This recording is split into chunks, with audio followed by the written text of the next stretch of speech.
त्रिदलं त्रिगुणाकारं त्रिनेत्रं च त्रियायुधम् त्रिजन्म पापसंहारम् एकबिल्वं शिवार्पणम् त्रिशाखैः बिल्वपत्रैश्च अच्छिद्रैः कोमलैः शुभैः तव पूजां करिष्यामि एकबिल्वं शिवार्पणम् कोटिकन्या महादानं तिलपर्वतकोटयः काञ्चनं शैलदानेन एकबिल्वं शिवार्पणम् काशीक्षेत्रनिवासं च कालभैरवदर्शनम् प्रयागे माधवं दृष्ट्वा एकबिल्वं शिवार्पणम् इन्दुवारे व्रतं स्थित्वा निराहारो महेश्वरा नक्तं हौष्यामि देवेश एकबिल्वं शिवार्पणम् रामलिङ्गप्रतिष्ठा च वैवाहिककृतं तथा तटाकादि च सन्तानम्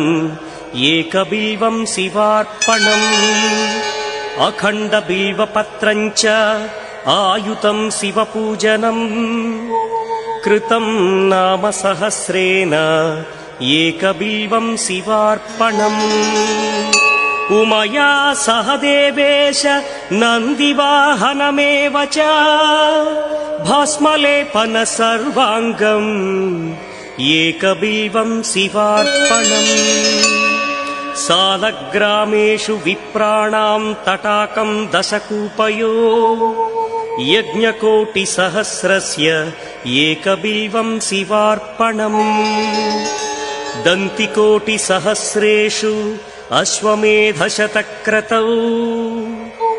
कोटिकन्या महादानम् एकबिल्वं शिवार्पणम् बिल्वानां दर्शनं पुण्यं स्पर्शनं पापनाशनम् अघोरपापसंहारम् एकबिल्वं शिवार्पणम् सहस्रवेदपाठेषु ब्रह्मस्थापनमुच्यते अनेकव्रतकोटीनाम् एकबिल्वं शिवार्पणम् अन्नदानसहस्रेषु सहस्रोपनयनं तथा अनेकजन्मपापानि एकबिल्वं शिवार्पणम् बिल्वाष्टकमिदं पुण्यं यः पठेच्छिवसन्निधौ शिवलोकमवाप्नोति एकबिल्वं शिवार्पणम्।